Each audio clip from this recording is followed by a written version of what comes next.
Il avait 1h25 pour convaincre. Cet après-midi, François Bayrou a prononcé sa déclaration de politique générale à l'Assemblée nationale. Que faut-il retenir de son discours? Quelles annonces concrètes? Quel calendrier? Alison Tassin et notre service politique. L'exercice est toujours délicat, très attendu. Et pour cette première, la pression se fait rapidement sentir sur les épaules de François Bayrou. Je suis là. Il y a eu un peu de mélange dans mes pages. Regard mi-amusé, mi-gêné des membres de son gouvernement. Dans ce nouveau monde. Pendant son discours fleuve, le Premier ministre ouvre de nombreux dossiers, à commencer par celui des retraites.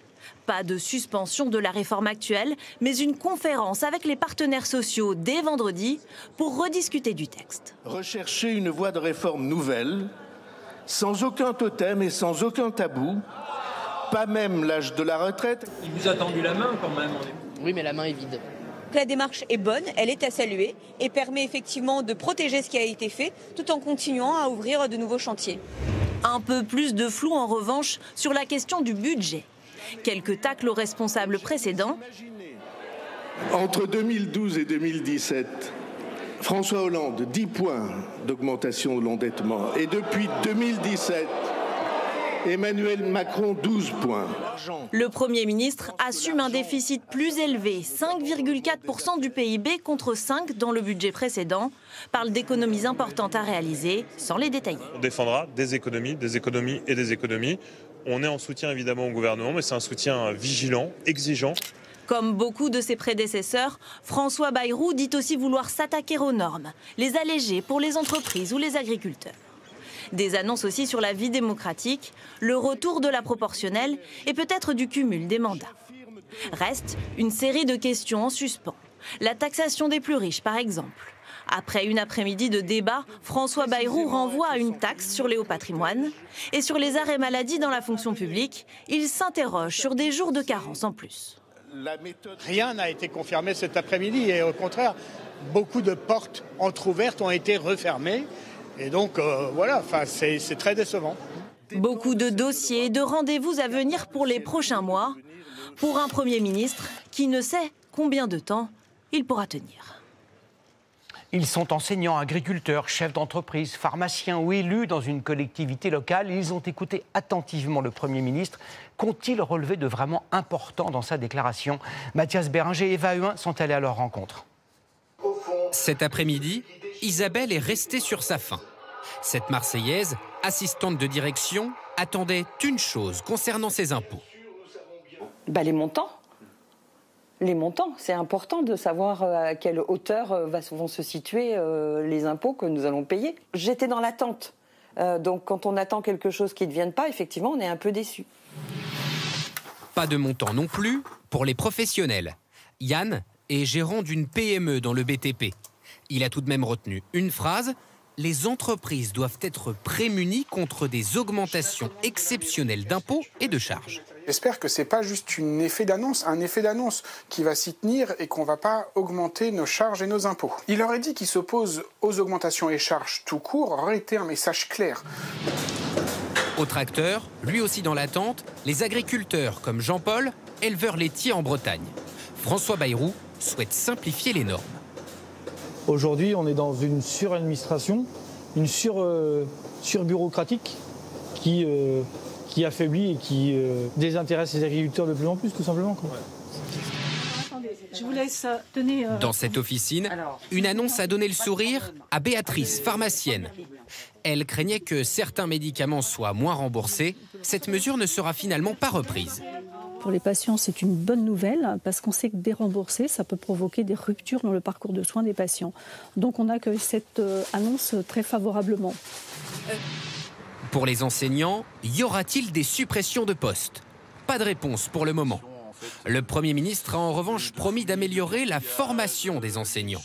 Qu'en pense Cédric, professeur d'histoire? On devrait, nous le pensons, concentrer les efforts sur un niveau de recrutement important, attirer les meilleurs étudiants, qui feront les meilleurs professeurs, et ça profitera à tout le monde, aux élèves et aux familles. Enfin, le discours n'est pas passé inaperçu auprès de ce président d'agglomération. L'effort des collectivités sera ramené de 5 milliards initialement à 2,2 milliards d'euros. Pour lui, c'est mieux, mais encore très contraignant. On ralentit des subventions, on diminue certaines subventions, on diminue certains engagements. Il y a des projets de faire un quartier, de construire un quartier, on le diffère. Bien entendu, c'est pénalisant. Lui, comme tous les autres, seront surtout attentifs à une chose dans les prochains jours, des précisions et des chiffres sur toutes ces annonces. François Bayrou était particulièrement attendu sur un sujet. Les retraites, allaient-ils, oui ou non, abandonner, suspendre ou geler la réforme adoptée en 2023 qui reporte l'âge légal à 64 ans? Dans sa réponse, chaque mot compte. La réforme, dit-il, va être remise en chantier. Qu'est-ce que cela signifie pour les personnes concernées, celles qui devaient bientôt faire valoir leur droit à la retraite? Charles Divot, Armel Hanou et Lou Huppel. À quel âge Jean pourra-t-il partir à la retraite? Lui qui est né en 1963 doit encore attendre 1 an et demi. Mais après avoir écouté le discours de François Bayrou, ce consultant est, avouons-le, un peu perdu. Ça génère un petit peu du flottement, des interrogations, parce que finalement, on ne sait pas exactement quel va être notre futur immédiat. Pour l'instant, la réforme des retraites reste en vigueur. Mais ce qui effraie aujourd'hui ne le sera peut-être plus dans quelques mois. Car le Premier ministre rouvre le chantier dès vendredi prochain, le 17 janvier, date à laquelle une délégation composée de syndicats et d'organisations patronales va se réunir. Son objectif ? Changer les règles de départ à la retraite. Les négociations ne commenceront que quelques semaines plus tard, le temps que la Cour des comptes réalise une mission flash demandée par le gouvernement. Son but, publier en urgence un rapport sur l'état des finances de notre système de retraite.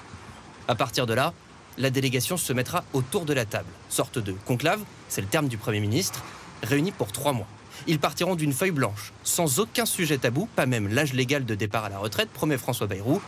En revanche, une condition, que les propositions ne mettent pas en péril le financement des retraites, précision qui fait réagir les syndicats. Dans ces conditions-là, on ne voit pas comment le patronat qui soutient mordicus cette réforme serait poussé à négocier avec les organisations syndicales. Pour la CGT, il y a un seul mot d'ordre, l'abrogation de cette réforme. Réponse des représentants du patronat. Le MEDEF se prêtera aux discussions entre partenaires sociaux. Il le fera d'autant plus constructivement que d'éventuels aménagements de la réforme n'occasionneront ni alourdissement du coût du travail, ni complexité supplémentaire. En cas d'accord, le texte sera présenté au Parlement pour un vote dans le cadre du projet de loi de financement de la sécurité sociale, entré en vigueur en 2026. A l'inverse, si les partenaires sociaux ne s'accordent pas, la réforme des retraites continuera à être appliquée. Bonsoir Olivier Faure. Bonsoir Gilles Boulot. Vous avez bien sûr écouté aux premières loges le discours du Premier ministre. Est-ce que vous êtes satisfait? Est-ce qu'à vos yeux, le compte y est? Non, le compte n'y est pas. Je vous dis d'où je parle. Je parle de l'opposition. Je suis dans l'opposition, j'y reste. J'ai accepté, avec l'ensemble de ma famille politique, de négocier, d'arriver à un résultat où nous puissions aboutir à un compromis, ce qui suppose des concessions réciproques, ce qui suppose que chacun fasse un pas. Alors, je vois bien que sur la question essentielle, celle des retraites, le Premier ministre a entrouvert la porte. Et c'est vrai que c'est un acquis. C'est la première fois depuis 2 ans que quelqu'un au gouvernement admet que cette réforme est injuste, qu'elle doit être modifiée. Il n'a pas prononcé le mot injuste. Il n'a pas prononcé le mot injuste. Il a dit qu'il y avait des solutions certainement plus justes que celles qui avaient été trouvées. Et donc, pour la première fois, on a un Premier ministre qui dit on peut y compris mettre en débat la question de l'âge légal, soit 64 ans. Ça, c'est l'acquis. Et c'est très bien qu'on puisse renouer avec le dialogue social qui a été tellement absent pendant 7 ans. Redire que nous faisons confiance aux partenaires sociaux. Ça, je prends le point. C'est un acquis. Vous lui faites confiance pendant combien de temps? Pendant combien de temps vous le faites-vous? Est-ce que vous lui lancez un ultimatum en disant vous avez 3 jours, 1 mois, 3 semaines? Il a donné 3 mois aux partenaires sociaux pour se mettre d'accord. Moi, ce que je dis, c'est qu'on ne peut pas dire s'il n'y a pas accord, il y aura retour à la réforme Borne. La raison pour laquelle nous nous battons depuis le début, c'est pour faire justement changer la loi. Et donc moi, ce que je demande au Premier ministre, c'est qu'il soit clair et qu'il dise qu'il y ait accord ou pas accord, le Parlement sera saisi de la question des retraites sur la base des propositions qui auront été faites par les uns et par les autres. À cette condition-là, effectivement, il y aura un vrai changement marqué par rapport à l'époque précédente. Mais d'ici jeudi, vous allez devoir vous faire une opinion. Tous vos partenaires de NFP ont déposé une motion de censure. Allez-vous la voter? C'est jeudi, c'est après-demain. Mais j'attends la réponse du Premier ministre. Donc vous lui donnez 2 jours pour vous répondre. Mais j'attends effectivement qu'il nous dise ce qu'il entend faire, parce que pour l'instant, il y a beaucoup de flou. Nous n'avons pas parlé que des retraites. Nous avons parlé de beaucoup d'autres sujets. Et il y a beaucoup de points qui touchent à la vie quotidienne des Français, à leur santé, à leur sécurité, à leur service public, sur lesquels nous n'avons pas de réponse claire. Oui, et donc, mais il faudra avancer. Votre question centrale, me semble-t-il, ce sont les retraites. Si vous n'avez pas de réponse ou de réponse satisfaisante dans les 48 prochaines heures, que faites-vous? Votez-vous, oui ou non, la censure? Eh bien, à ce stade, je vous dis que nous censurerons, sauf si nous avons une réponse claire.